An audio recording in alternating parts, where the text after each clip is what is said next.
प्रस्तावना, प्रियम्बल पर एक सेशन मैंने थोड़ा सा बता दिया है, उसी को थोड़ा सा रिकॉल करते हुए, क्योंकि इंपॉर्टेंट चीज है, याद भी होनी चाहिए। प्रस्तावना आप लोग को वो भी प्रयास करना चाहिए कि भाई प्रियम्बल हमें याद होना चाहिए।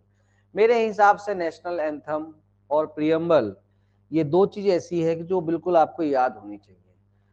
देश के नागरिक होने के नाते नेशनल एंथम तो सबको याद करना जरूरी है ना। नेशनल एंथम हमारी कब अडॉप्ट की गई थी? 24 जनवरी 1950 को नेशनल एंथम जो है तो हमारी अडॉप्ट की गई थी। अच्छा, जो नेशनल एंथम है इसको गाने में कितना समय लगता है?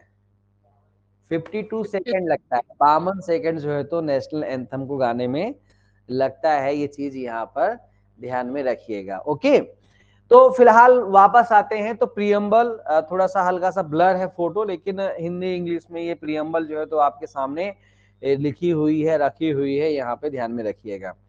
इसके बाद इसका जो ऑब्जेक्ट होता है प्रियम्बल का, ये भी हमने डिस्कशन कर दिया था कि बेसिकली कोई भी लेजिस्लेशन, विधायन किस चीज को, किस गोल को अचीव करने के लिए बनाया गया है, ये प्रियम्बल से ही पता चलता है। जैसे अभी हम बीएसए पढ़ रहे थे, तो बीएसए में हमने क्या पढ़ा कि फेयर ट्रायल मतलब निष्पक्ष विचारण के लिए जो एविडेंस के संबंध में सामान्य नियम और सिद्धांत है उनको कॉन्सोलिडेट, एकत्रित करना। तो वहां पे प्रियम्बल पढ़ के ही, प्रस्तावना पढ़ के ही हमें ऑब्जेक्ट पता चल गया कि भैया फेयर ट्रायल करना चाहते हैं, इसलिए जो है तो हमने ये एविडेंस एक्ट, भारतीय साक्ष्य अधिनियम 2023 को बनाया है। तो प्रियम्बल से ही हमको इसका उद्देश्य पता चलता है। तो भारतीय संविधान, चूंकि संविधान मैंने कल भी बताया था कि बेसिकली एक गाइडलाइन होती है, मार्गदर्शिका होती है, इसलिए यहाँ पे आर्टिकल शब्द यूज किए जाते हैं। तो स्वाभाविक बात है कि जो गाइडलाइन होती है ना, मार्गदर्शिका होती है, तो उसका प्रियम्बल तो बेहतर होगा। प्रियम्बल को हम सब्सटेंट ऑफ एनी लेजिस्लेशन भी बोल सकते हैं कि उसका सब्सटेंट मतलब कहते हैं ना, बचपन में कभी स्कूल में इस प्रकार की चीजें होती हुई, कहानी कोई सुनाई गई या पूछा गया कि इस कहानी से तुम्हें क्या शिक्षा मिलती है, तो बेसिकली सब्सटेंट, सार, एक है ना सार, सब्सटेंट, क्या मिला तुम्हें, क्या इस कहानी को पढ़ के तुमने क्या सीखा, क्या ज्ञान प्राप्त हुआ। तो जो ज्ञान मिलता है, यानी पूरा संविधान का उद्देश्य क्या है, ऑब्जेक्ट क्या है, वो प्रियम्बल पढ़ के ही आपको क्लियर हो जाता है। फिर दूसरी चीज मैंने बताई थी कि चूंकि भारतीय संविधान एक गाइडलाइन है, एक इस देश में सबसे सर्वो सुप्रीम लॉ है, तो स्वाभाविक बात है कि जब संविधान के किसी भी पर्टिकुलर चीज को, यानी वर्ड्स को या किसी एलिमेंट्स को, किसी थॉट्स को, किसी डॉक्ट्रिन को इंटरप्रिटेशन करना है, उसको निर्वचन करना है, तो हम प्रियम्बल को यूज कर सकते हैं, है ना। जैसे कि एक सिंपल सा एग्जांपल कि आप आर्टिकल 25 से 28 तक में जो बताया गया है, बेसिकली आपका फ्रीडम ऑफ रिलीजन बताया गया, धर्म की स्वतंत्रता बताई गई है। लेकिन धर्म की स्वतंत्रता को हम एक शब्द में क्या बोलेंगे? सेकुलरिज्म, है ना, यानी कि पंथ निरपेक्षता बोलेंगे। तो ये आप देखोगे तो पंथ निरपेक्ष जो शब्द है वो आपका आर्टिकल 25 से 28 तक में नहीं बताया गया है, लेकिन वो कहां बताया गया? आपका प्रियम्बल में बताया गया। वो बात अलग है कि 42वें में जुड़ा, लेकिन उसको वहां पर क्लियर किया गया कि ये उसका मतलब है भाई, है ना। अभी क्या है पढ़ेंगे, डोंट वरी, आज का सेशन प्रियम्बल को ही फोकस करके रहेगा। प्री मेंस इंटरव्यू सभी में आने वाला बहुत ही इंपॉर्टेंट चीज है। बेसिक स्ट्रक्चर थ्योरी, बहुत कुछ डिस्कशन होने वाला है इस सेशन में। पेन कॉपी तैयार कर लीजिए, कमर कस लीजिए और आ जाइए मैदान में, है ना। तो क्लास वाले तो आ ही गए हैं, मैं ये ऑनलाइन वालों के लिए मैसेज है, तो ये चीज यहाँ पे ध्यान रखिएगा। तो ये हमने देख लिया। जस्टिस सुब्बा राव का जो स्टेटमेंट है वो बहुत ही इंपॉर्टेंट है कि प्रियम्बल जो है वो मेन जो कह सकते हो कि आइडियाज और एस्पिरेशंस को जो है तो मेंशन करता है प्रियम्बल। तो ये जस्टिस सुब्बा राव का बहुत फेमस कोटेशन है जो पूछा गया है पहले, अभी तो कभी बहुत समय से नहीं पूछा गया, लेकिन एक इंपॉर्टेंट क्वेश्चन है जो पूछा जा सकता है। संविधान की प्रियम्बल को मैंने व्यू ऑफ स्टडी 3 पार्ट में डिवाइड किया था, तो मैंने थोड़ा सा सांकेतिक फोटो भी रख दिया है, फोटो अभी आजकल देने का मेरा एक रिवाज सा हो गया है। मेरे हिसाब से थोड़ी चीजें थोड़ा सा क्लियरिटी मिल जाती है, विजन क्लियर हो जाता है ना, कि मैं क्या चाहता हूं बताना, तो वो एक फोटो में ही जो है तो वो चीजें क्लियर हो जाती है। हाँ, याद भी रह जाता है, मैंने वो चीज देखा है कि मैंने, अच्छा मुझे ही, मैं फोटो बनाने के दौरान जब सोचता हूँ तो मुझे ही काफी चीजें याद होनी, तो मैं सोचता हूँ कि आपको भी फर्क पड़ता होगा उस चीज का। तो यहाँ पर जैसे पहला पार्ट मैंने क्या बताया कि रिजोल्यूशनरी पार्ट है, संकल्पनात्मक भाग है ना, रिजोल्यूशन, संकल्पना, हम ऐसे मुट्ठी बांध के संकल्पना लेते हैं ना कि हम ऐसा कर लेंगे, हम ऐसा कर लेंगे। तो बेसिकली जो हमारी संविधान सभा है जो बनी थी, यानी पूरा कैबिनेट मिशन योजना के बाद जो बनाई गई थी, संविधान सभा ने संकल्पना ली कि with the people of India, हम भारत के लोग मिल करके भारत को एक सॉवरिन, संपूर्ण प्रभुत्व संपन्न, है ना, समाजवादी, पंथनिरपेक्ष, लोकतंत्रात्मक गणराज्य बनाएंगे। यानी कि मतलब वो मैंने कल समझा दिया, तो सॉवरिन मतलब कि इंटरनल एक्सटर्नल सभी मैटर्स पर हम डिसीजन लेंगे, कोई बाहरी इंटरफेरेंस नहीं होगा भाई साहब। सोशलिस्ट, सभी समाज में सभी जो ये असमानताएं हैं, अनइक्वलिटी है, सबको समाप्त कर दो भाई, है ना। पंथ निरपेक्ष, किसी धर्म को राज धर्म के तौर पर मान्यता नहीं देंगे, सभी धर्म को मानेंगे। इनफैक्ट कि कोई कहता है कि मैं थीस्ट हूं, एथीस्ट हूं, यानी आस्तिक हूं, नास्तिक हूं, मैं भगवान मानता हूं, नहीं मानता हूं, मैं संशयवादी हूं, है ना, मैं क्या हूं, संशयवादी हूं, नहीं मानता हूं, लेकिन जिस दिन एग्जाम होती है भगवान पास करवा दे रहा, ठीक है ना। अगले साल वैलेंटाइन डे में सभी बहनों को गुलाब का फूल दूंगा मैं। तो ऐसी कंडीशन में इस प्रकार की जब बातें हो जाती हैं, तो बेसिकली कह सकते हैं कि आपका ये बातचीत यहाँ पे कहता है ना, तो ये आपका पर्टिकुलर क्लॉज यहाँ पे कहता है, ये पर्टिकुलर, तो एक समापन निरपेक्ष लोकतंत्रात्मक, यानी जनता की, जनता के लिए, जनता के द्वारा चुनी गई सरकार, गणराज्य, राजा का बेटा राजा नहीं बनेगा, ये सब बातें मैंने बताया।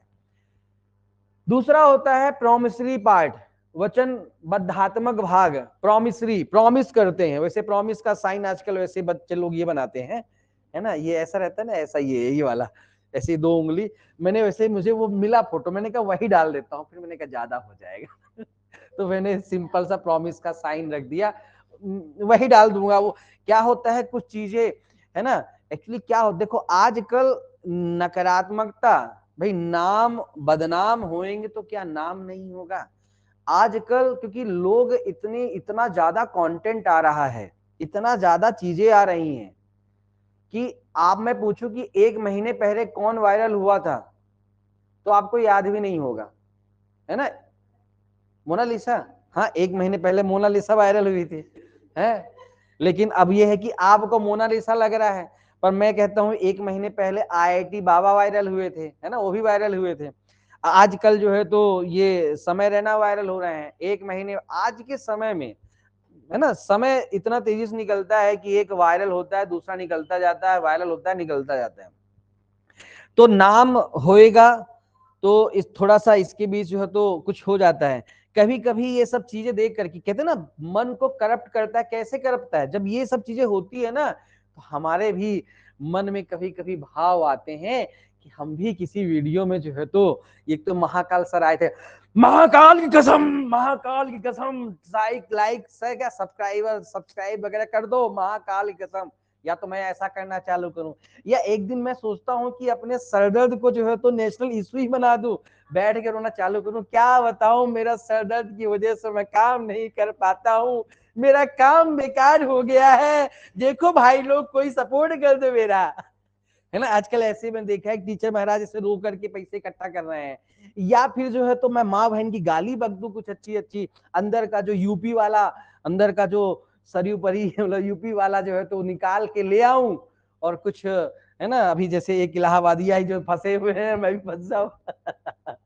ठीक है, फिर वो मन करप्ट होता है, लेकिन ठीक है, भगवान के आशीर्वाद से थोड़ी जो पूजा पाठ सुबह शाम कर लेता हूं, तो फिर मन शांत हो जाता है कि नहीं यार, भगवान को जब देना होगा दे देगा, फेमस करना हो कर देगा, अपना काम करो अच्छे से, फिलहाल वही सबसे अच्छा कहानी है ना, अपना कर्म करो अच्छे से, बाकी जब जो मिलना होगा मिल ही जाएगा। ठीक है, चलिए वापस आए, मुद्दे की बात करते हैं। तो ये कहानी है आपका, तो प्रॉमिस करने की बातचीत की जा रही है कि भैया हम जस्टिस प्रोवाइड करेंगे, सामाजिक है ना, सामाजिक यहाँ 3 प्रकार के कहते हैं कि सामाजिक, आर्थिक और राजनीतिक।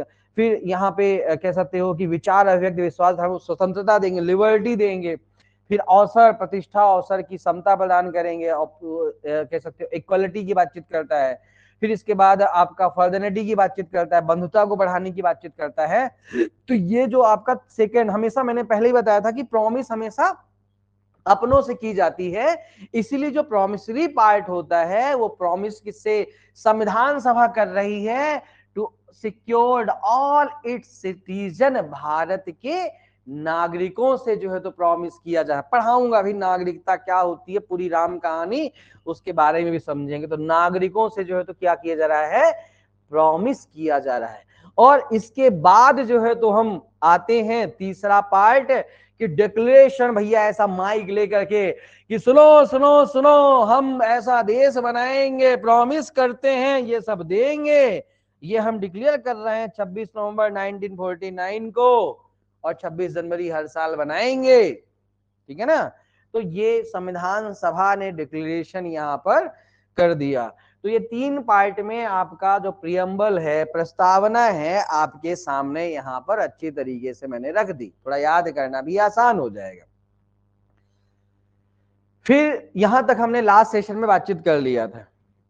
फिर हम बातचीत करते हैं कि अब ये जो एलिमेंट्स हैं संविधान की प्रस्तावना में, ये थोड़ा मेंस में ऐसा प्रश्न बनता है 8 नंबर में, अभी पुराने पेपर सर्च करोगे तो 1-2 बार पूछ चुका है ना। और इंटरव्यू वगैरह में भी यहाँ पर शब्द पूछे जाते हैं कि क्या, कैसे, क्या मतलब है, तो वहां पर जो है तो ये चीजें काम करती हैं, है ना। हाँ, बचपन की प्रॉमिस की तो बात ही मत कीजिए, बचपन के प्रॉमिस तो इतने सारे चलते थे, है ना। चलिए, तो मुद्दे की बात करते हैं। तो भारत के लोग, ये शब्द देखा जाए तो अमेरिकन संविधान जो बना हुआ है, द पीपुल ऑफ अमेरिका लिखा हुआ है, हमने इंडिया कर दिया, है ना। नकल हमारे देश में, क्योंकि नकल की आदत है। मैं आपको बता दूं कि वही, मतलब वो बंदे का नाम मैं भूल जाता हूँ, वो जो पॉडकास्टर है ना, पॉडकास्ट करता है, तो वो उसने जो शब्द बोला, जो उसने अल्फाज बोले माता पिता के लिए, उस अल्फाज को उसने चोरी किया। मतलब हमारे देश में क्या है ना कि सब विदेश से उठा लो, चोरी कर लो, तो बेसिकली विदेश में वहां पर तो देखिए बहुत सारी चीजें, अभी भी विदेशी संस्कृति इससे तकलीफ में है, बहुत तकलीफ में है इस सब चीजों से, कि इतना खुलापन आ गया है, ठीक है ना, इतना खुलापन आ गया है, वहां से विदेशों में काफी तकलीफें हैं।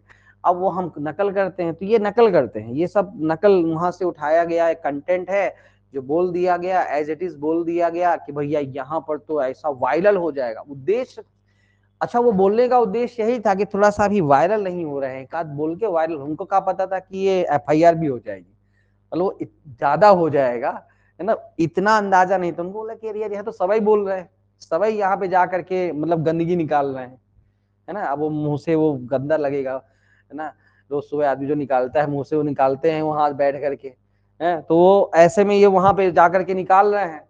तो अब ऐसी कंडीशन में जो है तो, है, तो सभी निकाल रहे हैं, तो हम भी थोड़ा सा निकाल देंगे तो क्या फर्क पड़ेगा, यही सोचे गए थे। इसी बहाने जो है तो हम भी गंद फैला देंगे, है ना, आज के जमाने में क्या है, गंद फैला देंगे, इसी बहाने हम भी गंद फैला देंगे, यही सोच के आदमी गया था, पर उनको क्या पता कि ये तकलीफ वाली गंदगी हो जाएगी। चलिए, फिलहाल मुद्दे की बात करते हैं। तो पहला शब्द है अमेरिकन संविधान से लिया गया। बेसिकली इसका मतलब ये कहा गया है कि भारत का जो सोर्स है वो पीपुल ऑफ इंडिया है, क्योंकि संविधान सभा भी जो है तो जनता, जो चुने गए लोग थे, उन्होंने ही संविधान, मतलब जनता ने ही संविधान सभा का निर्माण किया और उसने ही संविधान बनाया। और फिर इसके बाद इस देश में कुछ भी होगा, अच्छा होगा, बुरा होगा, कुछ ना कुछ जनता की मर्जी उसमें होगी। भाई कोई सरकार अच्छा करेगी, केजरीवाल जी आए थे, बड़ी लंबी लंबी बातें किए थे, बहुत अच्छा किया, 67 ले लो भाई, दूसरे साल भी लगा चलो ठीक है कर देंगे, 62 ले लो। फिर उसके बाद पता चला कि अरे ये तो केवल लफबाज आदमी है, नेताबाज आदमी है, केवल दिखते हैं, सादगी का चोला उखटा मोहरा पहन रखा है पहले, है ना, ये वैगनार में चलेंगे, सिंपल घर में रहेंगे, फिर ये बन गया ना, बड़ी गाड़ी हो गई, सब कुछ हो गई, ब्रांडेड कपड़े हो गए। और अभी देखो, एक मैंने फोटो देखी है, उसमें सिंपल से वही आपने सिंपल से शर्ट में आ गए हैं और चप्पल आ गई है, ठंड निकल गई है, नहीं तो मफलर भी लगा देते कि वापस चलो अपने जड़ों की ओर, पुराने अवतार की ओर। उसी ने थोड़ा सा, नहीं तो 62 से 22 में आ गए, मतलब कि कुछ तो उनके कर्म अच्छे नहीं होंगे। मतलब कि जनता देश की डिसाइड करेगी कि कौन इस देश का निर्माण करेगा। तो अच्छा करोगे तो जनता साथ में रहेगी, बुरा करोगे तो जनता की लाठी बड़ी तगड़ी होती है, बोलती नहीं है। जनता तो ऐसी होती है कि तुम बुलाओगे, नाश्ता दोगे, नोट दोगे। केजरीवाल भी कहते हैं कि जब बुलाया पैसा दो सब जाओ, लेकिन वोट उसको ही देना। जनता ऐसी होती है, बुलाएगी जाएगी मस्त, बिल्कुल महिलाएं बहनें जाएंगी, जो 1000 रुपए दे रहा, लाओ भैया अभी दे रहा, 1000 रुपए भी दे रहा है, अब वोट किसको देगी? हाँ जी कहिए वोट किसको देना है? अरे दे देना, तो एक काम करना, कमल के फूल में दबा के आ जाना। हाओ किसको दे? अरे पांच पांच उंगलियां मिलके जो है तो मुट्ठी बनती है ना? तो ये सभी मुट्ठी बन रहे हैं, उसको पंजा मुट्ठी जो बन रहे हैं उनको दबा के आ जाना। तो ये जनरली घर में वोट ऐसे ही होता है ना? जैसे मैं जैसे कोर्ट कचहरी नहीं जाता हूँ, बहुत कम जाता हूँ। अब क्योंकि है तो जाते हैं वोट देने, तो क्या करते हैं अपन, जैसे कभी कभार गए तो ज्यादा लोग को जानता नहीं हो, तो दोस्तों से पूछ लो, हाँ भाई बता यार किसको दे दे वोट, सपोर्ट ही हो जाएगा साथ में जो होगा अपने। तो बस हो गया, जिसको बोल दिया दबा दिया, अपन जाने न जाने, बस ये तो ऐसी कहानी होती भाई, है ना? तो जब मैं पढ़ा लिखा आदमी ऐसा कर रहा हूँ तो फिर अब तो क्या बोलने, अब चलिए मुद्दे की बात करें। तो ये आपका भारत के लोग के बारे में बातचीत है। फिर आते हैं संपूर्ण प्रभुत्व संपन्न। सॉवरिन का मतलब कि इंटरनल एक्सटर्नल विदेशी शक्ति के अधीन नहीं होगी। लिखा है, पढ़ लो। शुरुआत में तो हालत खराब थी, पता होगा कुछ पुरानी पिक्चरों में दिखाया भी कि भैया परमाणु परीक्षण करना है, छोटी छोटी चीजों को करने के लिए जो है तो हमें देखना पड़ता था कि अमेरिका कहीं जो है तो पाबंदियां तो न लगा देगा, है ना? पाबंदियां तो नहीं लगा देगा, तो पहले मजबूत बनो। अब शुरुआत में देखो, आप यदि अंग्रेजों का जो भारत शासन अधिनियम 1947 को पढ़ोगे तो उसके हिसाब से जो है तो हम नेशन नहीं है भाई साहब, हम नेशन नहीं है, हम राष्ट्रमंडल है ना?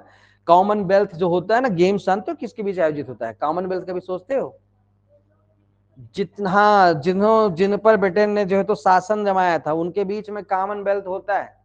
तो बेसिकली हम लोग एक तरह से उपनिवेश के तौर पर ही माने जाते हैं। एक देखा जाए तो पूरे संविधान में नेशन शब्द कहीं यूज नहीं किया गया है हमारे लिए। हम कहते हैं, मैं बढ़ाने के लिए बोल देता हूं कि भैया कॉन्स्टिट्यूशन का मतलब टू कॉन्स्टिट्यूट द नेशन, लेकिन स्टेट बोला जाता है। और स्टेट मतलब जब हम स्टेट बोलते हैं तो हमारे दिमाग में राज्य सरकार, मध्य प्रदेश, उत्तर प्रदेश दिखता है ना? केंद्र सरकार नहीं दिखती है। समझ में आ रहा है ना? तो मतलब कि हम स्टेट ही हैं। तो फिलहाल ठीक है, अभी विदेशी नीति में हम पूरी तरह स्वतंत्र हैं, सब कहानियां हैं, सब कुछ चीजें हैं। अभी मोदी जी हमारे अमेरिका गए हुए हैं, है ना? बातचीत हो रही है, हथकड़ी बेड़िया लगा करके कुछ लोगों को लाया गया, तो वो सही था गलत था? बताओ तुम्हारा क्या विचार है, सही था गलत था? है? देखो अपराध किया है तो एक तो कानून अपना कहता है कानून के नाते कि अपराध किया है तो गलत है, लेकिन दूसरा ह्यूमन राइट्स के नाते कि भैया ठीक है अपराध किया है ना, तुमने पकड़ लिया है, तो अब पकड़ लिया है, यदि शांति से कोई व्यक्ति भारत आ रहा है तो उसको उस दौरान हथकड़ियों बेड़ियों में बांधने की जरूरत तो नहीं थी, क्योंकि कानून भी हमारा कहता है कि यदि कोई अपराधी बेड़ियां हथकड़ियां, अभी बीएनएसएस में कुछ प्रावधान बदलाव किया गया है, लेकिन अभी भी क्या बोला गया है कि हथकड़ियां बेड़ियां तभी लगाएंगे जब बहुत ही ऐसा संभावना है कि सामने वाला फरार होने वाला है। अभी नई बीएनएसएस में कर दिया है कि कुछ गंभीर अपराधों में आप हथकड़ियां लगा सकते हो, इस पे लिख दिया है ना? ये चीज यहाँ पे बीएनएसएस में कह दिया गया, नहीं तो पुराने कुछ जजमेंट है साहब मना कर दिया कि बेवजह हथकड़ियां बेड़ियां लगाने की आवश्यकता नहीं है। तो यदि कोई व्यक्ति, ठीक है भाई उसने गलत तरीके से अमेरिका में घुसा, अपराध है, मानता हूं अपराधी है, अपराधी को हथकड़ी बेड़ी लगाने का अधिकार है, लेकिन इंसान है। तो यदि वो बंदा तैयार हो गया, भाग नहीं रहा है, यहाँ वहां आपको कार्यवाही का विरोध नहीं कर रहा है, तो बेवजह हथकड़ी बेड़ियां लगा करके जानवरों जैसा व्यवहार करना वो गलत है। तो वो गलत है, वो गलत है। वहां पर बोलना चाहिए था, पर ठीक है ना? हो सकता है सरकार की कुछ और मंशा रही होगी, सरकार यही सोचती होगी कि भाई उसी वे में। तो गलत सही का मतलब क्या होता है, बहुत सारी बातें होती है। जैसे एक छोटा सा उदाहरण मैं बताता हूँ कि मैं एक वीडियो देखा कि महेंद्र सिंह धोनी की रांची में रहता है अपने घर के गेट के, तो बाहर लोग एक गिड़गिड़ा रहा था कि माही भाई माही प्लीज प्लीज प्लीज, पैर तक छू दिया, लेकिन माही भाई जो है तो अपनी गाड़ी से उतरा नहीं। तो जब वो वीडियो देखा तो बुरा लगेगा कि यार ये गलत है यार, धोनी को कितना प्राउडी आदमी है, कितना घमंडी आदमी है, लेकिन दूसरी तरफ बंदा बिल्कुल यामाहा में नामली घूमता है रांची में, है ना, आप नामली घूमता है ना।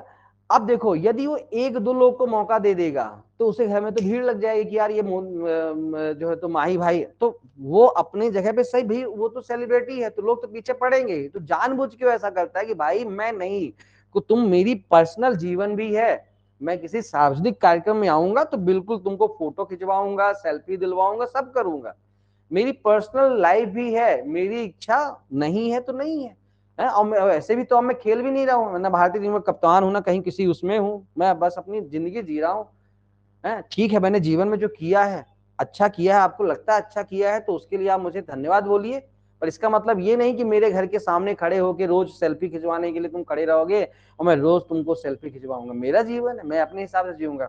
तो लगा कि नहीं यार वो जो ऐसा कर रहा है गलत नहीं कर रहा, क्योंकि एक आध भी है उसने ऐसा फोटो वोटो खिंचवाना चालू कर दिया तो लोग और भीड़ लगा लेंगे, अरे यार माही भाई वहां खड़े भी हो जाते हैं, है ना, समझ में आ रहा है, तो वो चीज समझना, तो इसीलिए हर जो वहां पे भुगतेगा उसकी नजर में गलत है, जैसे वही चीज है ना, जो भुगतेगा उसकी नजर में गलत है, जैसे कुंभ में जो है तो जो मारे गए ना, तो वहां पर एक बाबा ने कह दिया कि भाई मोक्ष की प्राप्ति हुई, तो ताली बजा रहे थे, मतलब कि वहां पे भीड़ में जो लोग बैठे थे उनमें कोई भी व्यक्ति उनमें से नहीं रहा होगा, उनका परिवार का व्यक्ति मारा नहीं गया होगा, तभी ताली बजा रहे हैं, क्योंकि मैं मानने को तैयार ही नहीं हूं कि यदि किसी के परिवार में कोई वहां पे मारा गया होता ऐसा कुचल के, ताली बजाता कि वाह बात है, वो हमारे वो कुचल गए थे, उनकी हथड़ियां बाहर निकल आई थी, पर क्या है मोक्ष की प्राप्ति तो हो गई, भगवान विष्णु के बगल में बैठे हैं हथड़ियां निकाल करके, क्या हुआ, मोक्ष की तो प्राप्ति हो गई।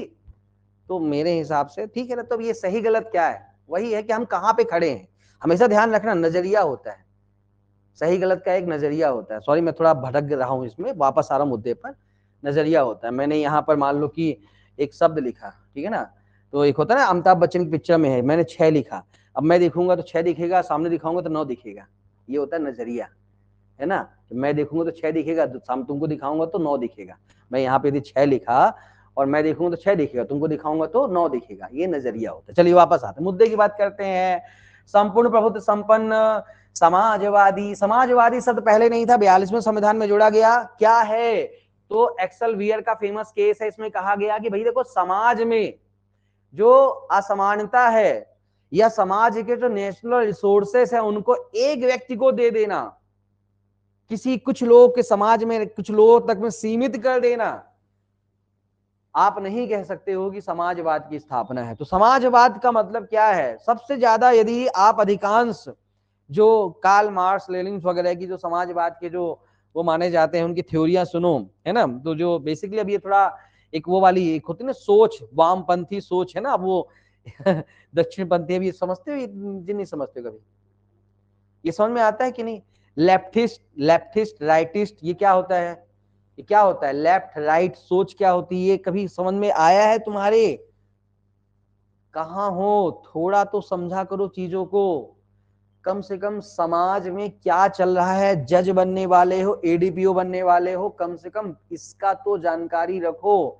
मैं नहीं कह रहा हूं भाई अभी पूछ लूंगा कि विवाद क्या है बता दोगे, अभी जो है तो दूसरे सब बातें बता दोगे, लेकिन ये बेसिक चीजें भी पता होना चाहिए, ध्यान रखना, है ना, ये बेसिक चीजें भी पता होना चाहिए, थोड़ा सा समझना, आप थोड़ा प्रयास करना है तो क्या होता है थोड़ा जानना चाहिए बेसिकली, है ना, समाज में किस की कौन कौन सी सोच होती है?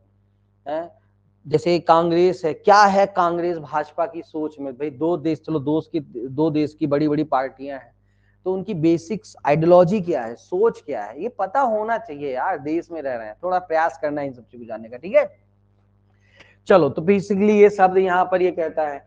फिर एक टीएस नकारा वर्सेस यूनियन ऑफ इंडिया का 1983 का बहुत अच्छा केस है, तो बेसिकली कहता है कि जो आपका इकोनॉमिक इक्वालिटी है उसको दूर कर दो, क्योंकि देखो इसको बहुत बढ़िया तरीके से समझो कि जब आदमी अमीर हो जाता है, एक आदमी यदि बड़ी गाड़ी में निकला है, बड़े, ठीक है कुछ जगह तो जाति पूछने की व्यथा इतनी खराब है, मतलब तरीका इतना खराब है कि फिर अमीर आदमी से ही पूछ लेते हैं। पर कुछ जगह पर आदमी एक पावर, अमीर मतलब एक पावर में आ जाता है ना, तो ये नहीं पूछा जाता कि तुम किस जाति के हो, फिर उसके उस पर्टिकुलर यानी पैसे वाला है उसको इंपॉर्टेंस दी जाती है ना। तुम आम आदमी हो, तुम्हारे साथ कोई शंकराचार्य पूछेगा नहीं।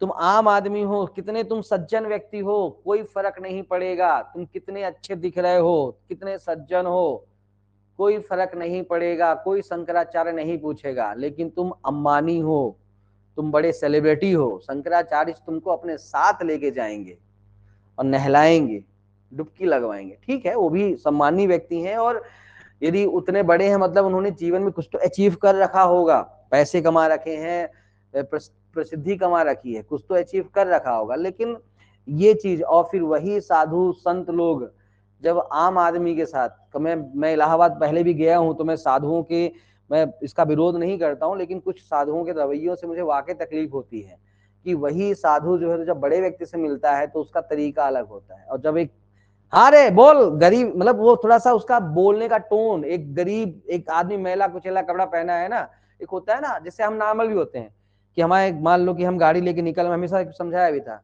कोई कोट टाई पहन के खड़ा हुआ है तो उसको बोलते हैं एक्सक्यूज मी सर प्लीज थोड़ा साइड में हटिए ना, वो गाड़ी निकालनी है। लेकिन वही एक भिखारी जैसा कुछ ऐसा गंदा कपड़ा पहन के, अरे बाबा हटना, कहाँ खड़ा है, सामने से गाड़ी निकालनी मेरे को। ये हमारा देश है। एक नॉर्मल आदमी ऐसा व्यवहार करे तो समझ में आता है, लेकिन जो व्यक्ति कहता है मैं साधु हूं, मतलब जिसको ना पाने का भय, न खोने का भय, न सम्मान का भय, न अपमान का भय, जैसे हमारे प्रेमानंद महाराज, वही मुझे लगता है अभी थोड़ा सा इस समय कुछ ठीक ठाक कहानी है, बाकी तो भगवान मालिक। चलिए वापस आते हैं, तो ये चीज यहाँ पे ध्यान में रखिएगा। पंथ निरपेक्ष ठीक ना, सेकुलर की बातचीत यहाँ पर करता है, तो मतलब किसी भी धर्म को राजधर्म के रूप में मान्यता नहीं। ये समझ में आ गया ना, आर्थिक समानता, आय का समान वितरण। चलो वापस आ जाए, तो पंथ निरपेक्ष, अब ये 42वें संविधान में जोड़ा गया, शुरुआत में नहीं था। तो किसी धर्म को राजधर्म के रूप में मान्यता नहीं देंगे, है ना, सभी धर्म के साथ समानता का व्यवहार करेंगे। ये साफ तौर पर कहता है, no do not recognise any particular religion as a official religion, treat all religion equally, सभी के साथ समानता का व्यवहार करेंगे। 42वें संविधान संशोधन में जो है तो इसको जोड़ा गया है। इसको समझाने के लिए कुछ केसेस हैं, जैसे एक बहुत फेमस अच्छा केस है Ahmedabad saint Xavier college versus state of Gujarat का 1974 का केस है। इस केस में ऑनरेबल सुप्रीम कोर्ट ने जो सेकुलरिज्म है इसको बहुत बढ़िया तरीके से समझाया कि सुप्रीम कोर्ट ने कहा कि भाई सेकुलरिज्म कह सकते हो कि secularism is neither anti God not pro God, यानी सपोर्टर गॉड, एक गॉड सपोर्टर, यानी कि ना तो ये भगवान का समर्थन करती है ना तो उसका विरोध करती है। ये कहती है कि भाई कोई भी व्यक्ति है, तीन प्रकार के व्यक्ति होते हैं, एक होते हैं आस्तिक, आस्तिक मतलब जो किसी भी धर्म पर थीस्ट आस्था रखते हैं, मानते हैं, जनरली माना जाता है जो वेद को मानते हैं, आस्तिक मतलब जो वेद को मानते हैं। दूसरा होता है नास्तिक, जो नहीं मानते हैं धर्म को, किसी भगवान को नहीं मानते। तीसरा होता है स्केप्टिक, स्केप्टिक का मतलब होता है संशयवादी, स्केप्टिक का मतलब होता है संशयवादी, संशय मतलब कौन सा भगवान है भाई, संशय। आज हिंदू को मान रहे हैं, कल मुस्लिम से। एक पिक्चर देखी होगी लाइफ ऑफ पाई, कभी देखी है? नहीं देखी, देखना, बहुत अच्छी पिक्चर है लाइफ ऑफ पाई, बहुत अच्छी पिक्चर है। उस पिक्चर में जो मेन कैरेक्टर है तो वो मतलब कि हिंदू धर्म में पैदा होता है, लेकिन इस बीच वो क्रिश्चियन में भी थोड़ा सोचता है, फिर वो थोड़ा सा मुस्लिम्स में भी जाके देखता है। मतलब वो संशय है उसके अंदर कि भाई वो थोड़ा अच्छा, थोड़ा उसका शुरुआत फेस दिखाया है कि वो सोचता है कि भाई मैं क्या है, जीवन का उद्देश्य क्या है। मतलब वो उसको एक अच्छा वे में पिक्चर को शुरुआत चालू करती है कि वो उस चीज को समझने के लिए कि जीवन का उद्देश्य क्या है। तो वो थोड़ा सा हिंदू धर्म भी देखता है, मुस्लिम्स भी देखता है, क्रिश्चियनिटी को देखता है, सबको देखता है ना। तो जीवन के उद्देश्य को समझने के लिए तो बस वही है कि भाई भाई देखो, आप इस धरती पे आए हो तो आपके जीवन का उद्देश्य क्या है। उस उद्देश्य को जब उस तक सोचो, जब उस तक नहीं सोचा आदमी, जैसे हम अधिकांश की सोच कैसे होती है नॉर्मल, कि बस थोड़ा सा पढ़ ले, नौकरी हो जाए, लड़का है सोचता है कि लड़की मिल जाए, नौकरी मिल जाए, बढ़िया गाड़ी मिल जाए, घर मिल जाए, व्यवस्था हो जाए, थोड़ा समाज में दो चार लोग जानने लगे, और ऐसे करके जीवन चला जाएगा। तो एक नॉर्मल अधिकांश यही सोचता है। और कुछ लोग सोचते हैं कि भाई जीवन है, कम से कम 8-10 पीढ़ी अपने को नाम को याद करे, कुछ तो ऐसा करके जाए। तो कुछ लोग सोचते हैं। तो वो आपका जीवन डिपेंड करता है कि क्या चाहते हो जीवन से, तो वो कहानी है। तो कहने का मतलब ये है कि जो भी है, धर्म को मानो नहीं मानो, ये सब बातें उसमें चलती है। धर्म को मानो नहीं मानो, भगवान को मानो नहीं मानो, जो आपकी इच्छा, ठीक है। संशयवादी, मन में संशय है, जैसे मैं हमेशा हंसी मजाक में कहता हूँ कि भाई जनरली हम मंदिर नहीं जाते, लेकिन एग्जाम के समय में चले जाते हैं। भगवान पास करा देना, पेपर बिगड़ गए हैं, पास हो जाए, पासिंग नंबर मिल जाए, तो ये क्या है, संशयवादी है ना। अमिताभ बच्चन दीवार के, खुश तो बहुत हुए होगे आज तुम, जो तुम्हारे मंदिर नहीं आता वो आ जाए तो खुश तो बहुत होगे तुम, है ना। तो ये संशयवादी है ना। पर वो भी कहानी अलग था, मतलब कि उसने 886 का जो है तो बिल्ला बांध रखा है, लेकिन भगवान को मानता नहीं। तो इतना पुरानी पिक्चरों में आप देखोगे कि इतना कंट्राडिक्ट चीजें दिखती हैं कि मतलब मजा आता है। इंटरप्रिटेशन पे जाओ, मतलब हम लोग क्या करते थे ना, इंटरप्रिटेशन में खूब खेला करते थे कि यार ये कहता कुछ और है लेकिन ये दिखा कुछ और है। ऐसे बहुत सारी चीजें हैं, बहुत सारी। जैसे एक उदाहरण पे समझना, जैसे पुष्पा पिक्चर आई, पुष्पा पिक्चर में अल्लू अर्जुन का कहना है कि मैं, पत्नी जो कहेगी, यानी पत्नी मेरे लिए सब कुछ है, लेकिन तुम दूसरी महिला, उसमें एक आइटम सॉन्ग है, उसमें तुम दूसरी महिला के साथ बिल्कुल अश्लील तरीके से डांस कर रहे हो, लेकिन हो तुम, लेकिन आदमी उसमें भी ताली बजाएगा कि अल्लू अर्जुन है भाई वो जो कर, मतलब आप समझो कितना विरोधाभासी उसमें दिखाया है। पर लोग उसको सोचेंगे ही नहीं कि भाई वो आदमी तो पत्नी, मतलब पत्नी को अपना मतलब सब कुछ मानता है और वो दूसरी औरत के साथ ऐसे डांस कर रहा है, कैसे संभव है भाई। लेकिन भाई वो साइड में रखो, तुमको इतना सोचने का मौका नहीं मिलेगा, इतना बढ़िया गाना चलेगा कि उस समय तो उस गाने को एंजॉय करोगे, वो अल्लू अर्जुन की पत्नी का रिलेशन तुमको ध्यान ही नहीं आएगा। चलिए वापस आते हैं, तो मुद्दे की बात करते हैं। तो ये चीज ये यहाँ पे ध्यान में रखिएगा। तो Ahmedabad saint Xavier college versus Gujarat राज्य का केस था, बहुत बढ़िया इसको बोला गया था। फिर उसके बाद ये बहुत फेमस केस है, इसमें ये कि अभी आगे मैं बातचीत करूंगा बेसिक स्ट्रक्चर क्या होता है। तो बेसिक स्ट्रक्चर को लेकर कि पंथ निरपेक्षता, जो आपका सेकुलरिज्म है, ये भी बेसिक स्ट्रक्चर है ना। तो ये कहा गया था, चूंकि धर्म, अच्छा एक चीज समझना, कई जगह धर्म निरपेक्षता लिखा है, कई जगह पंथ निरपेक्षता लिखा है, दोनों का मतलब एक ही है, ज्यादा अंतर नहीं है। पंथ का मतलब होता है धर्म के अंदर, जैसे धर्म कैसे हिंदू मुस्लिम सिख ईसाई हम बोलते हैं धर्म है, पर हिंदू में भी जो है तो जैसे हिंदू में भी जो है तो कई ब्रांचेस में है। उदाहरण के तौर पर जैसे मान लो कि हिंदू के अंदर भी जो है तो जैन बौद्ध सिख आते हैं, वो भी हिंदू हैं। वो बात अलग है कि अभी सुप्रीम कोर्ट ने क्या कहा कि कोई जैन है वो डाइवोर्स लेना चाहता है, हिंदू मैरिज एक्ट के अकॉर्डिंग डाइवोर्स नहीं ले पाएगा। अभी हाल ही में 2 दिन पहले सुप्रीम कोर्ट ने जजमेंट दिया। भाई सुप्रीम कोर्ट भगवान मालिक है, जबकि आर्टिकल 25 में लिखा है कि जैन सिख बौद्ध हिंदू माने जाएंगे।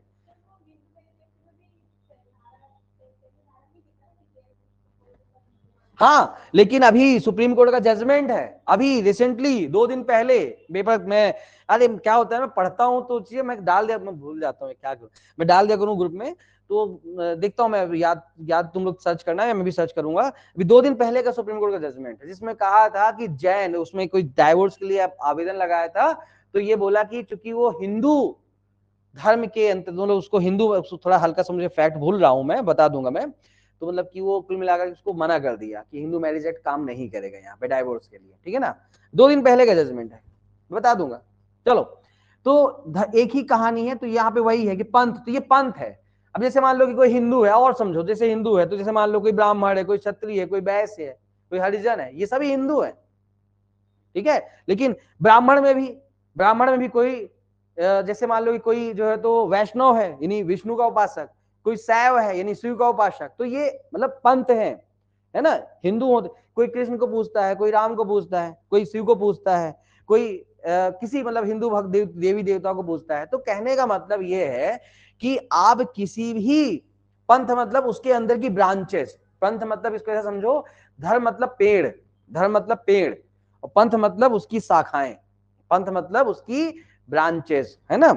तो जैसे हिंदू धर्म और जितने उसकी ब्रांचेस हैं उसकी तो पंथ, तो बोलता पंथ यानी कि इस देश में एक अकेला व्यक्ति भी या 2-4 व्यक्तियों का समूह भी किसी पर्टिकुलर जीवन, धर्म क्या होता है अभी आगे मैं बातचीत करूंगा, आर्ट ऑफ लिविंग, एक जीवन जीने के तरीके को, जो तरीका कैसा होना चाहिए अकॉर्डिंग टू लॉ, विधि के तहत सम्मत होना चाहिए, कॉन्स्टिट्यूशनल होना चाहिए, संवैधानिक होना चाहिए और विधि सम्मत होना चाहिए। उस विधि सम्मत तरीके को कहता है कि मैं ऐसे जीवन जीऊंगा और अकॉर्डिंग टू लॉ सही है, विधि के तहत गलत नहीं है, संविधान के विपरीत नहीं है, लेकिन वो किसी भी शाखा में नहीं आ रहा है, तो वो अपने उस अलग पद्धति को जी सकता है। यही है आपका सेकुलरिज्म। ये कहा गया था किस केस में, एसआर बम्बई वर्सेस भारत संघ के केस में, कि ये बेसिक स्ट्रक्चर है, मूलभूत ढांचा है, ये कोई व्यक्ति अपने हिसाब से जी सकता है। आगे बढ़ते हैं। अरुणा राय का केस कि थोड़ा सा धर्म, इसको सकारात्मक अर्थ में लिया गया कि सभी धर्म के प्रति, आजकल जो धर्मों के प्रति जो है तो विरोधाभासी है ना, कि सभी धर्म का लोग विरोध, तो भाई सभी धर्मों के प्रति सम्मान विकसित करना, तो ये भी जरूरी है आज के समय में, सभी धर्मों के प्रति सम्मान विकसित करना भी जो है तो ये चीज यहाँ पे ध्यान में रखिएगा। तो इस तरह की चीजें यहाँ पे ध्यान रखिएगा। अब देखो, जैसे कि मान लो कि एक बोला जाता है कि भैया कुंभ में जो है तो भैया मुस्लिम्स की एंट्री बैन है, लेकिन ऐसा नहीं है।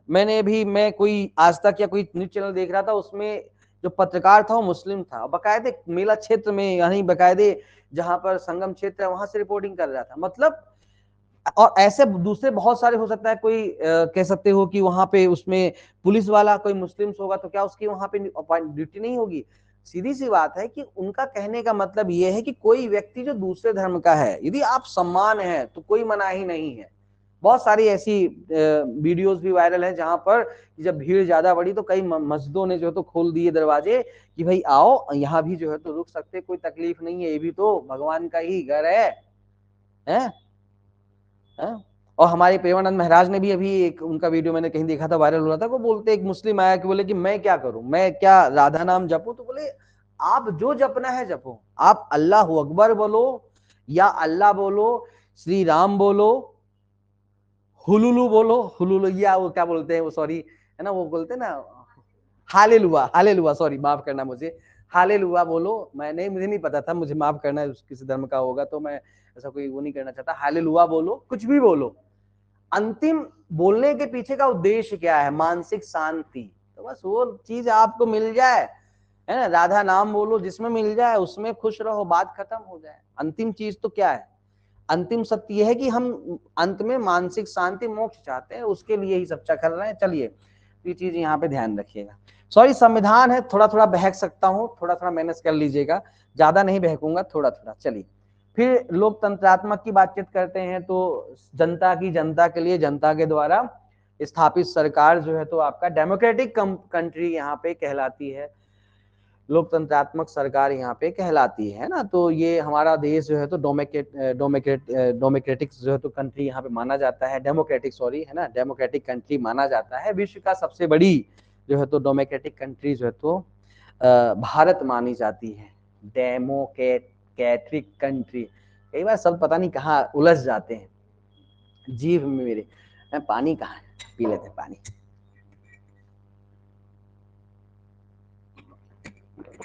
अगली कहानी पे आओ, है ना, ये सिंपल सा है, इसमें ज्यादा कुछ भी नहीं है ना, ठीक है? कुछ पूछ रहे, बता रहे, हमको बताओ।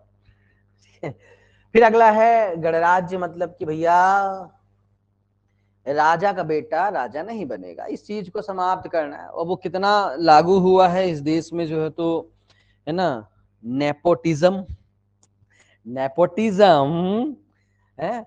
मतलब वो एक कहते हैं ना, पिक्चर में देख रहा था, वो कौन सी तो थी वो, जिसमें वो एक रॉकी भाई रहते हैं जो सबको देखो गोली मारते रहते हैं, रॉकी भाई थे ना। अरे यार वो केजीएफ, केजीएफ, तो केजीएफ में जो है तो है ना कि वो सब सेकंड पार्ट का ही ओपनिंग सीन ही है कि वो राकू भाई आते हैं बिल्कुल, और कहता है कि मेरे बाप दादाओं ने जो तो मेहनत करके बना, तू आकर गोली मार दिया। नेपोटिज्म, तो नेपोटिज्म, पर कहाँ नहीं है नेपोटिज्म? आप देखो कहाँ नहीं है, तो हर जगह तो है, पर ठीक है, लिखा है राजा का बेटा राजा नहीं बनेगा, पर थोड़ा मुश्किल तो नहीं है। जैसे अब राहुल बाबा का जीवन देख के समझ में आ रहा कि आसान तो नहीं है ना, जितना आसान पहले, यानी कि जब, जैसे सबसे बेस्ट देखो कि इनके पिताजी को ही देखो, राजीव गांधी जी, तो व्यक्ति भी अच्छे थे, नो डाउट, तो लेकिन वो राजनीति में उनका कोई भी रुझान नहीं था, पायलट थे, लेकिन इंदिरा गांधी जी की आकस्मिक हत्या के बाद उनको ज्वाइन करना पड़ा। पर यदि मान लो कि वो नहीं होते, कोई दूसरा ज्वाइन करता, थे सक्षम थे तो उनको ज्वाइन करना पड़ा। फिर बाद में जब राजीव गांधी जी की भी हत्या हो गई, उस समय कोई, चूंकि इंदिरा गांधी जी को एक तरह से खारिज कर दिया था देश ने कि भाई वो तो विदेशी हैं, तो उनको मौका नहीं दिया गया। अरे सॉरी, सोनिया गांधी जी, माफ कीजिएगा, थोड़ा कंफ्यूज हो जाता हूँ। इंदिरा गांधी, इंदिरा गांधी तो देसी थी, सोनिया गांधी विदेशी थी, हाँ है ना, इटली की थी, तो वो थोड़ा उनको खारिज कर दिया गया। उस समय राहुल बाबा हमारे छोटे थे, तो यदि उस एज के होते तो उस समय भी वो लहर में उनको मौका मिल जाता, है ना। लेकिन फिर बीच में दूसरे लोग आ गए, ठीक है ना। तो कहने का मतलब ये है कि फिर भी चलता है, हर जगह चलता है। भाजपा भी देखो तो अब ठीक है, योग्यता अपनी जगह होती है, फिर कई बार धीरे योग्यता आदमी को सपोर्ट कर भी देती है ना। तो उससे थोड़ा चीजें आसान हो जाती है, मेरा मानना है, उससे चीजें आसान हो जाती है। बहुत सारे एक्टर्स देखो, बड़े फिल्मकारों के बच्चे हैं, तो उनको इजीली चीजें मिल जाती है। और एक अच्छा व्यक्ति जो है तो खूब अच्छा नॉलेज, मतलब एक्टिंग सीख के आया है, अच्छा एक्टिंग कर रहा है, लेकिन उसको मौके नहीं मिलते, तो इससे फर्क पड़ता है। लिखा है कि इसको समाप्त करना, पर अभी भी कहीं ना कहीं उसका प्रभाव है, राजशाही का प्रभाव है। आप उस चीज को मानो या ना मानो, हर जगह प्रभाव होता है। पर ठीक है, बाहुबली का बेटा बाहुबली नहीं बनेगा, मना करता है कि भाई देश का जो पहला नागरिक होता है, राष्ट्रपति होता है, वो इनडायरेक्ट इलेक्शन के द्वारा, आपको पता है कि राष्ट्रपति का चुनाव कैसा होता है, अप्रत्यक्ष होता है, इनडायरेक्ट होता है। यानी कि आप जो एमपी एमएलए चुनते हो, एमपी मतलब सांसद और विधायक, वो मिल करके देश का राष्ट्रपति चुनते हैं, और हर 5 साल में अप्रत्यक्ष चुनाव के द्वारा राष्ट्रपति हमारे चुने जाते हैं। तो उसको समाप्त यहाँ पर किया गया है ना। तो ये चीज यहाँ पे ध्यान में रखिएगा। अगली कहानी है जस्टिस प्रदान करना। तो जस्टिस के लिए सामाजिक, आर्थिक, राजनीतिक न्याय, और जस्टिस प्रदान करने का उद्देश्य क्या है, लोक कल्याणकारी, वेलफेयर स्टेट को एस्टेब्लिश करना, है ना। ये आर्टिकल 38 में यूज किया गया है कि भाई यदि सामाजिक, आर्थिक, राजनीतिक न्याय प्रदान करेंगे। सामाजिक न्याय मतलब समाज में हर व्यक्ति को जो है तो समानता के साथ रखने का मौका देंगे। आर्थिक मतलब सबको नौकरी के अवसर मिलेंगे, सब कमा सकते हैं, सबको पैसा बराबर मिलता रहेगा। और राजनीतिक मतलब कि सबको नौकरियों वगैरह में, सब में, काम काज में, सबको नेतागिरी बनी, सब जगह उनको मौका मिलेगा, पार्टिसिपेट कर सकते हैं, अपना परिवार का, समाज का जो है तो। और जब ऐसा करेंगे तो लोक कल्याणकारी राज्य की स्थापना होगी। लोक कल्याणकारी राज्य मतलब कि जैसे इसको गांधी जी, चूंकि गांधी जी भगवान राम के एक तरह से उपासक माने जाते थे, तो राम राज्य वो बोलते थे कि राम राज्य, पर चूंकि राम राज्य हो जाता है और हमारा देश सेकुलर देश है, तो फिर ऐसा लगता है कि एक धर्म की बात हो रही है, तो फिर उसको लोक, वेलफेयर स्टेट बोला गया, एक कल्याणकारी राज्य, है ना। तो राम राज्य की बजाय कल्याणकारी राज्य। एक शब्द पढ़ते होंगे, बहुजन हिताय बहुजन सुखाय, एक ऐसा राज्य जहां पे सबका हित हो, सभी सुखी रहें, ऐसा राज्य हम बनाएंगे, राम राज्य। राम राज्य जैसे एक कल्पना है कि ऐसा राज्य जहां पर शेर और हिरण एक ही घाट में पानी पिए शांतिपूर्वक तरीके से, वो राम राज्य, है ना। तो उस तरह की कल्पना जो है तो की गई, राम राज्य की बातचीत यहाँ पर की गई, ठीक है। स्वतंत्रता की बातचीत यहाँ पर की गई कि विचार, अभिव्यक्ति, विश्वास, धर्म, उपासना की स्वतंत्रता, फ्रीडम है, आपको अपना विचार व्यक्त कर सकते हो। इसी का तो मिसयूज समय रैना एंड कंपनी ने किया है? फ्रीडम है। आर्टिकल 19(1)(a) कहता है कि भाई कुछ भी बोलो, पर इसका मतलब ये थोड़ी कि मुंह से गंदगी निकालो, ठीक है। स्वतंत्रता है भाई, बोलो। और फिर अंत में है, हमारे देश में ही होता है, स्वतंत्रता है, कुछ भी बोलो, अंत में सॉरी, वो थोड़ा सा गलती हो गई, माफ कर दीजिए, मेरा जोनर वो नहीं था, मुझे पता नहीं था। कॉमेडी करने से भी एफआईआर हो जाती है, गलती हो गई, माफ कर दो, दोबारा नहीं निकलेगी। बच्चे का वीडियो है ना, माफ कर दो, गलती हो गई, दोबारा नहीं, अरे मेरी माँ मैया, मेरे गलती हो गई, मुझको माफ कर दो। फिर वही कहानी बचती है, उसके बाद कुछ नहीं बचता है।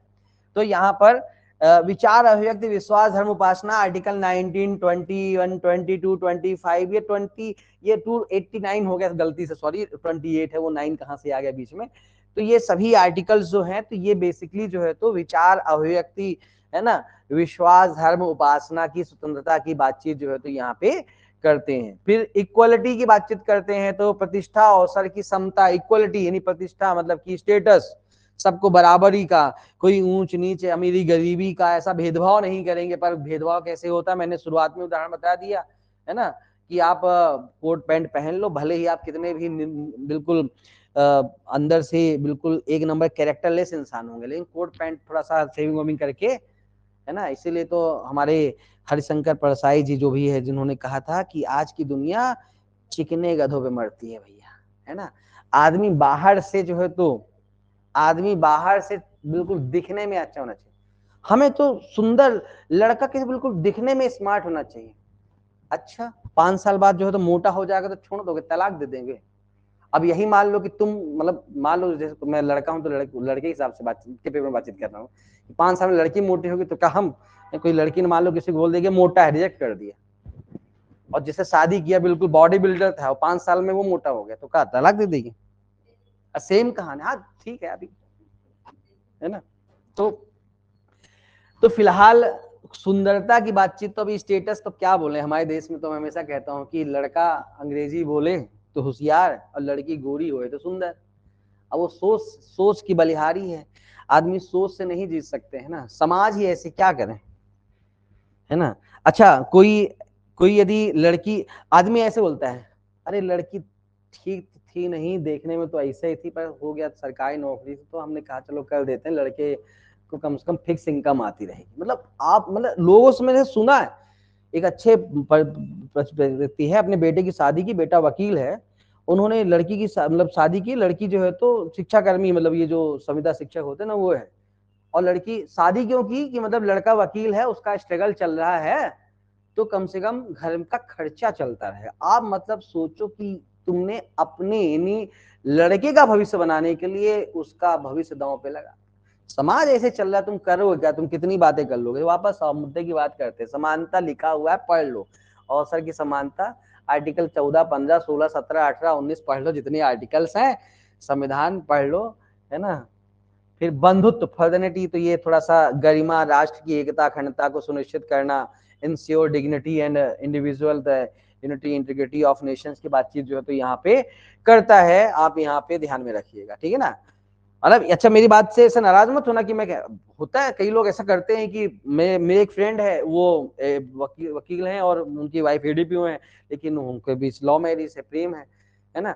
तो ऐसे भी लोग हैं, पर जहाँ पे केवल इसलिए कि तुमको है लड़का, वही कि लड़का जैसे नालायक हो गया, वो एक तो लड़कियों को क्या बना दिया है कि वो मतलब कि डिटर्जेंट पाउडर है क्या लड़कियां? समझो मैं ऐसा क्यों बोला कि लड़का जैसे होता है ना कि लड़का बहुत दारू पी रहा है, बहुत नालायक है, शादी कर तो सुधर जाएगा, वो सुधर सीधा हो जाएगा। मतलब लड़कियां क्या है, छड़ी है क्या, डिटर्जेंट पाउडर है, संभालने संभालने काम करती है ना। आधा यार, मतलब एक आदमी गत पे जा रहा है, तुम उसको उसकी जीवन की पता नहीं है, तुम एक को बांध दो, उसके पल्ले बांध दो, क्यों सुधार देगी है? चलिए वापस आते हैं, मुद्दे की बात करें। तो फिर ये कहानी यहाँ पे कहता है। अब आते हैं संविधान की उद्देशिका में संशोधन, है ना। तो ये समझ में आ गई, जितने एलिमेंट्स है सब मैंने बता दिया है, थोड़ा कुछ केसेस बता दिया है, ये थोड़ा ध्यान रखना, मेंस में बन जाते हैं क्वेश्चन, 8 नंबर का क्वेश्चन वगैरह। फिर संशोधन की बातचीत करें तो ये भी मैंने शुरुआत में ही थोड़ी सी डिस्कशन हो गई है भैया। एक संशोधन हुआ था, अरे बहुत सारे उदाहरण है संध्या जी, अब क्या विजय वर्गीय जी को बातचीत करती हैं, क्या क्या कितने उदाहरण हैं। बल्लेबाज बेटे हैं वो तो। इंदौर में आजकल बल्लेबाज का भी, इंदौर में एक बल्ला कांड फिर से हो गया है। इंदौर में बल्लेबाज बहुत हैं। अरे कभी कहीं कहीं विवाद हुआ तो बस और कोई तो आपस में बल्ला निकाल के एक दूसरे को मार रहे हैं। मतलब बल्ला खरीदते हैं कि बेटा क्रिकेटर बनेगा, पर कुछ समय बाद वो बल्ला गाड़ी की डिग्गी में रखा रहता है कि सड़क में जब बच्चे बेटे को मौका पड़ जाए क्रिकेटर बनने का, ना, सड़क में जब मौका मिल जाए तो बल्ला, बेटा ये बेटा क्या क्रिकेट नहीं खेल रहा आजकल, बोले इसको गाड़ी में रख ले, कहीं जरूरत पड़ जाए, है ना।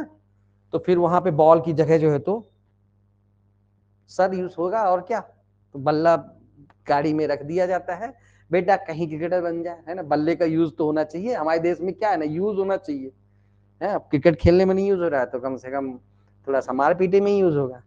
चलिए, तो ये चीज यहाँ पे ध्यान रखिएगा। तो ये आपका एक संशोधन यहाँ पे हुआ था, जिसमें बेसिकली वहां पर वो शब्द हटा के जोड़े गए थे। एक चीज यहाँ पे मैं शुरुआत से नहीं बताया, इसमें ध्यान रखना कि वैसे अभी आजकल हाई कोर्ट इस प्रकार के टुच्चे क्वेश्चन नहीं पूछता है, पहले पीएससी पूछती थी कि वो तो सीक्वेंस है, संपूर्ण प्रभुत्व संपन्न समाजवादी पंथ निरपेक्ष लोकतंत्रात्मक गणराज्य, ये जो लिखा हुआ है ना ये सीक्वेंस, तो ऐसा पूछ आगे पीछे करके पूछ लेते हैं कि वो सीक्वेंस क्या है, ऐसे प्रश्न। अरे एक साल तो पीएस छत्तीसगढ़ ने अति कर दी कि कितने वर्ड यूज किए गए हैं, 89 या 90 शब्द जो है तो आपके संविधान की प्रस्तावना में प्रियम्बल में यूज किए गए हैं। ऐसे भी क्वेश्चन पूछ लेते हैं, आप क्या उत्तर तुम दोगे, बैठते रहो। अब दिक्कत यह है कि हिंदी में गिने कि इंग्लिश में सॉरी गिने, वो भी समझ में नहीं आता। चलिए, तो ये आपका यहाँ पर समाजवादी पंथनिरपेक्ष राष्ट्र की एकता, मतलब ये 3 शब्द को जोड़ा था। एक ही एकमात्र संशोधन जो है तो आपके भारतीय संविधान में हुआ था। अब एक बहुत फेमस प्रश्न हमेशा पूछे पड़ता है कि पूछा जाता है कि preamble is the part of constitution, क्या उद्देशिका संविधान का भाग है कि नहीं है। तो इसके लिए जो है तो पहले एक फेमस केस है बेरूबारी, इनरी बेरूबारी, इनरे बेरूबारी यूनियन।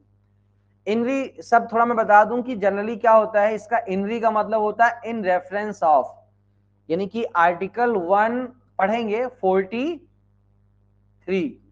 आर्टिकल 143 के तहत जब किसी मैटर पे राष्ट्रपति सुप्रीम कोर्ट से ओपिनियन मांगता है, राय मांगता है ना, तो ऐसी कंडीशन में इनरी शब्द यूज किया जाता है। तो इसको इंग्लिश में बोला जाता है in reference of, in reference of, in re.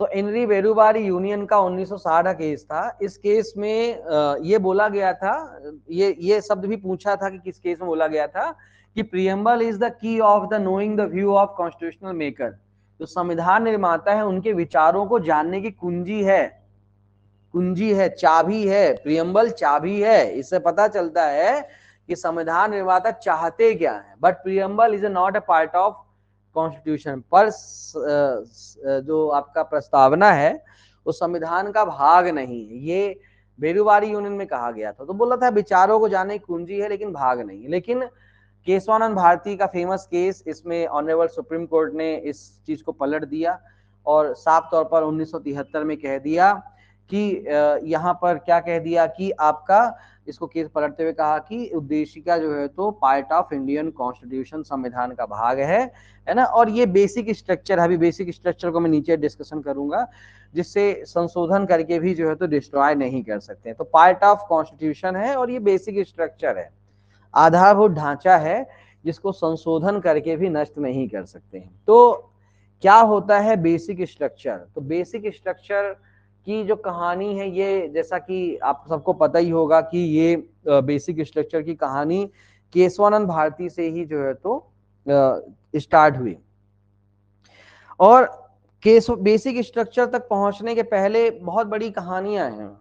तो चूंकि संविधान बना और संविधान में संशोधन हो सकता है, अमेंडमेंट हो सकता है, तो अमेंडमेंट कौन कर सकता है, तो पार्लियामेंट के पास पावर है। आर्टिकल है एक 368 जो है, तो आपका सही बोल रहा हूँ ना, 368 ही आर्टिकल है, वहां पर आपका अमेंडमेंट का पावर वहां पे बातचीत करता है।